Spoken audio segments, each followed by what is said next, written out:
Hello, I'm Livia, and welcome to Global Shift Analysis, where we uncover the hidden forces shaping our world. Today, we're diving into a story that stretches far beyond borders, a story of power, influence, and secrets so shocking they could shake governments across the globe. The latest release of Jeffrey Epstein's files has exposed the names of world leaders, billionaires, and royalty. People you wouldn't expect to be connected to one of the most infamous criminals in modern history. From India to Australia, the United Kingdom, Norway, and Slovakia, these documents reveal a web of conversations, meetings, and influence that span continents. Some of the names will make you question how deeply wealth and politics are intertwined. In the next few minutes, we'll unpack every major revelation, every email, and every hidden connection, showing you not just the scandal, but what it tells us about global power today. Before we dive into the names and the explosive connections, let's set the stage. Jeffrey Epstein was not just a wealthy financier. He was a predator who exploited his wealth and influence to prey on countless young girls. In 2008, Epstein was convicted of sex offenses, but he avoided federal charges that could have kept him in prison for life. Instead, he served only 13 months, including a work release program that allowed him to go to his office 6 days a week. The leniency of that sentence shocked the world, and many saw it as a stark example of how the rich and powerful can evade justice. In 2019, Epstein was arrested again on far more serious charges, including the sex trafficking of minors. But before his trial could even begin, he died by suicide in a Manhattan jail cell, leaving behind more questions than answers. Fast forward to 2026, when the U.S. Department of Justice released a staggering 3 million pages of documents, including emails, court records, and private communications. This is the largest disclosure yet, made possible by a law passed during the Trump administration to force the release of Epstein-related records. What makes this release so explosive is not just the sheer volume of information, but the global reach of the names involved. From politicians to business tycoons and even royalty, the files reveal a network of influence and interaction that goes far beyond the United States. These documents don't just expose crimes. They hint at the ways in which power, politics, and personal ambition intersect behind closed doors, setting the stage for a scandal with worldwide implications. The first major global figure to appear in the Epstein files is none other than India's Prime Minister, Narendra Modi. Though the documents show that Epstein's direct contact was with one of Modi's closest associates, billionaire industrialist Anil Ambani.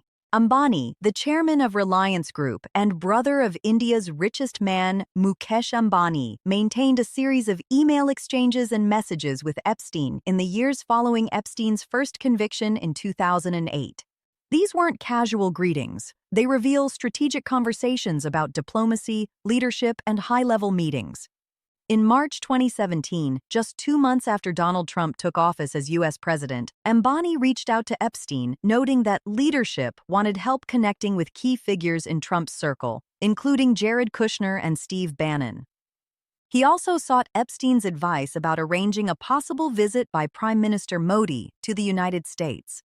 2 weeks later, Epstein referenced discussions on Israel strategy dominating Modi dates, indicating that Modi's upcoming trip to Israel was under consideration and coordination.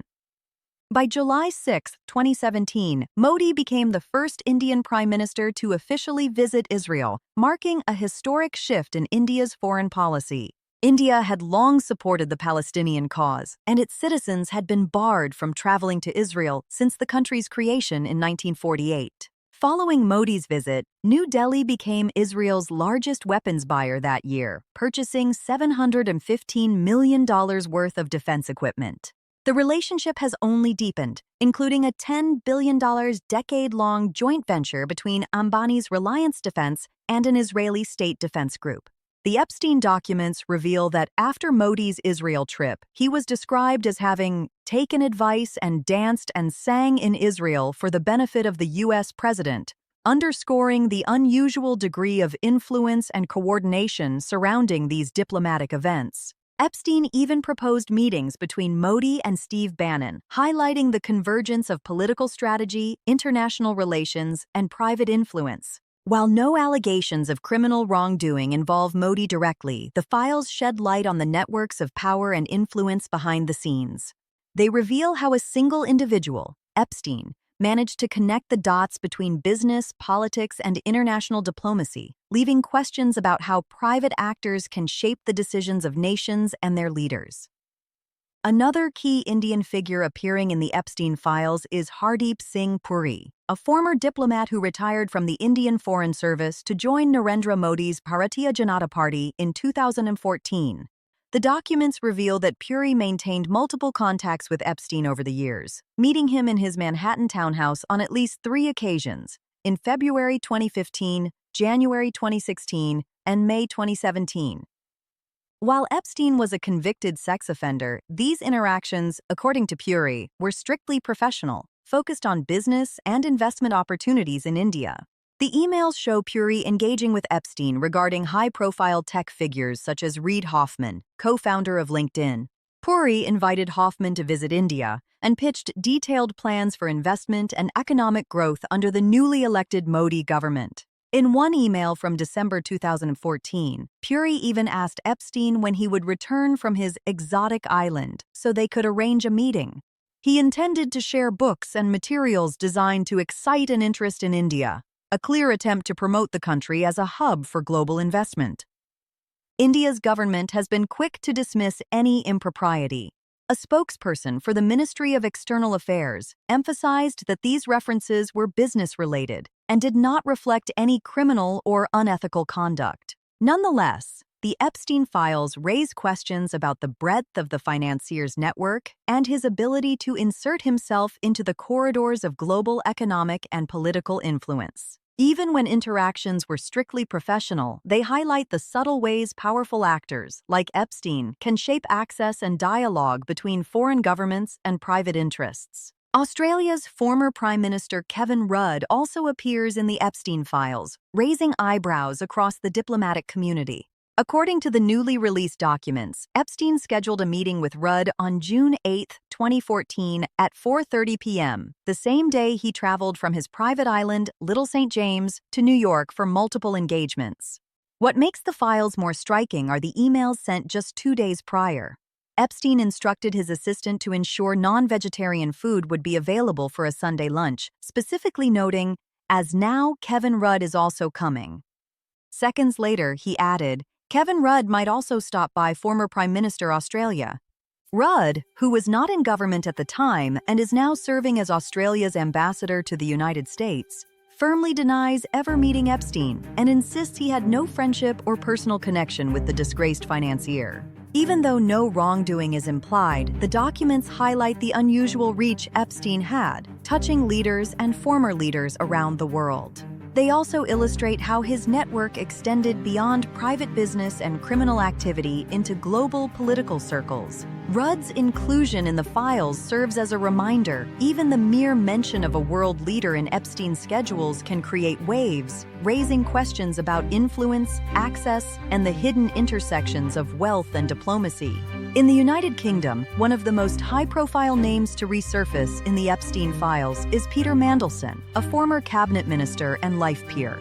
Mandelson's connections to Epstein were already known, but the latest tranche of documents adds new and troubling details. The files reveal that Epstein made payments totaling $75,000 to Mandelson in 3 separate transactions between 2003 and 2004. While Mandelson has stated that he has no recollection of these payments, the disclosure reignited political controversy, ultimately leading him to resign from the Labour Party on Sunday, acknowledging his links to Epstein in a letter to the party's general secretary. Beyond payments, the documents show extensive email exchanges between Mandelson and Epstein. Among these communications, Mandelson discussed strategies related to Kevin Rudd's proposed mining tax in Australia, a policy that would have taxed extraordinary profits in the mining sector at 40%. These interactions illustrate how Epstein was not only financially connected to powerful individuals, but also involved in discussions that intersected with policy and political strategy on an international level. Mandelson's resignation and the renewed scrutiny he faces highlight the global ripple effect of Epstein's network. Even years after Epstein's death, these documents demonstrate how deeply his reach extended, from private payments to strategic influence, touching political leaders, policies, and decisions far beyond the United States. The UK episode is a stark reminder of how financial entanglements and personal connections can have real consequences, reshaping reputations and careers in ways that continue to unfold today. Norway's crown princess Mette Marit is another figure whose name appears prominently in the Epstein files, sparking international attention. The documents show nearly 1,000 emails exchanged between the princess and Epstein over several years, revealing a level of personal familiarity that goes far beyond formal introductions. In the messages, Mette Marit called Epstein soft-hearted and such a sweetheart, and even wrote, "You tickle my brain." In one particularly controversial email from 2012, she asked whether it was inappropriate for a mother to suggest two naked women carrying a surfboard for my 15-year-old son's wallpaper, raising serious questions about judgment and propriety. Beyond these personal exchanges, the timing of the revelations is politically sensitive. Mette Marit's son, Marius Borg-Høiby, who was born before her marriage to Crown Prince Haakon, is currently facing trial on charges including rape, assault, and drug offenses. The juxtaposition of Epstein-related emails with the legal challenges facing her family has put Norway's royal household under intense public scrutiny. While there is no suggestion that the princess engaged in criminal activity, the sheer volume and nature of her correspondence with Epstein underscore the unusual influence he wielded over royalty and elites. The documents reveal how he cultivated personal relationships that crossed continents and social hierarchies, demonstrating a disturbing ability to insert himself into private lives at the highest levels. For Norway, the fallout from these disclosures is both reputational and political, highlighting the broader reach of Epstein's network beyond the United States. Slovakia's former national security advisor, Miroslav Lajčák, is another prominent name revealed in the latest Epstein files. The documents show that Lajčák met with Epstein several years after Epstein's 2008 conviction and exchanged text messages in 2018 during his second tenure as Slovakia's foreign minister. While the content of some communications was focused on women, the disclosure quickly led to political consequences. In response to the revelations, Lajčák submitted his resignation, which was accepted by Slovakia's Prime Minister Robert Fico. Despite stepping down, Fico described Lajčák as an incredible source of experience and knowledge in foreign policy, emphasizing that the allegations were denied and categorically rejected by the former minister. Though no criminal wrongdoing has been proven, Lajčák's inclusion in the files illustrates the extraordinary global reach of Epstein's network. From Europe to Asia, Epstein was able to engage with powerful individuals in government, diplomacy, and business alike. The case of Slovakia highlights the vulnerability of even experienced and respected public officials to association with individuals who wield both influence and infamy. It's a reminder of how one person's connections can ripple across nations, affecting reputations, careers, and the perception of leadership on a global scale. As we step back and look at the full picture, one thing becomes clear. Being named in the Epstein files does not automatically imply guilt. Many of the world leaders, politicians, and business figures mentioned in these documents have denied wrongdoing, and no criminal charges have been brought against them. Yet the files reveal something far more troubling than illegal acts. They show the extraordinary reach of one man's influence across continents, governments, and industries. From India to Australia, the United Kingdom, Norway, and Slovakia, Epstein's network connected billionaires, prime ministers, ambassadors, and even royalty. The emails, meetings, and private communications highlight a pattern of access, coordination, and leverage that blurred the lines between politics, business, and personal relationships. Epstein was able to insert himself into critical moments of international diplomacy, offering advice, arranging meetings, and even influencing perceptions about leaders' decisions. The global implications are stark. These documents underscore how private actors can shape the corridors of power without holding office themselves. They expose the vulnerability of even the most high-profile figures to networks of influence, manipulation, and strategic engagement. Epstein's reach may be gone, but the lessons remain. The intersection of wealth, power, and secrecy is a force that can shape the world in ways we're only beginning to understand. That brings us to the end of today's deep dive into the Epstein files and their global ripple effects. What these documents show is that influence isn't confined by borders. It travels through emails, meetings, and private networks, touching leaders, business tycoons, and royalty alike. As we've seen, understanding these connections isn't about pointing fingers. It's about recognizing how power, wealth, and strategy shape our world behind closed doors. Here at Global Shift Analysis, we break down these hidden forces, revealing patterns that could impact economies, politics, and international relations for years to come. If you want to stay ahead of the headlines and understand the shifts shaping global power, make sure to subscribe and hit the notification bell. In our next video, we'll explore another story that shows how strategic influence and secret networks quietly steer decisions on a global scale. Stay informed, stay curious, and join me, Livia, as we uncover the truths that others overlook.